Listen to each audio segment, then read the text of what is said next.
Hi, my name is Amy Hogan. I'm a family physician and fertility care specialist in Salina, Kansas. Today I'm going to talk a little bit about pro-life and naprotechnology.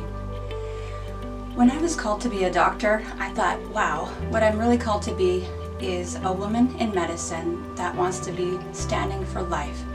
Life in all of its forms, from the least to the greatest, and from the youngest to the oldest. And right before I was going to medical school, I got married, which was a great adventure, but it was also a bit scary, and I knew I had two callings. I had a calling to be a wife, which is, for after being a Christian, a Catholic, being a wife is your second calling, and then finally had a calling to be a doctor. And I thought to myself, it really seems like it'd be maybe a little bit more fun and adventurous just to be a mom, and maybe my husband was a wildlife biologist. Maybe we'd just go off into the woods and live off the land and just be a mom. And that was a little bit like, whoa, renounce medical school and just go away and be a wife and a mom. But then the next day, I got a glossy postcard from Medical Students for Choice, and its message was completely opposite of my own particular genre. So I said to myself, this is why I'm going to medical school also. I had a priest once when I was on a mission to Mexico. I told him I thought I needed to be a wife and a mom, and I said, I don't think I can do both well. And the priest looked back at me and he said, why are you putting limits on what God can do with you? Took a deep breath and went on with what I knew I had to do. So now what I'm calling you to do is also to have a consistent ethic of life. In the area of medicine, we've all been very challenged, and the challenge is what to do with your family and your family size. I propose that every person is called by the grace of God to be open to life. And when we're open to life, we will find what it is He's asking us to do. In the area of medicine, one place that's really, really challenged is the area of contraception and family size. Unfortunately, in 1965, American College of OBGYN changed the definition of conception. Let me be brief.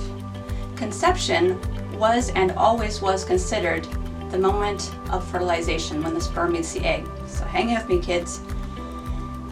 When we become one flesh, that is the true fertilization, the true conception of a human person, and that is inside the woman, deep within her, and it's a secret. Nobody actually knows it's truly happening until a few weeks later. But the College of OBGYN changed the definition of conception to actually what is implantation, and when a pregnancy can be recognized by chemicals or by a pregnancy test. It's a little scary because we as Catholics know that life begins at the union of one and one, the fertilization, where we have 46 chromosomes and become a true human life, completely separate from our parents. So ACOG unfortunately deceived us. If we don't know history, we'll continue to be deceived. So what I'm calling you to do today is to discern in your heart, because we all know that life is sacred. When we recognize this, we also recognize that the body is sacred, that Jesus Christ, when He formed us, He made us in the image and likeness of Himself and stamped in our very being what is truly good. And so from there, we have good news. We have good news in the body.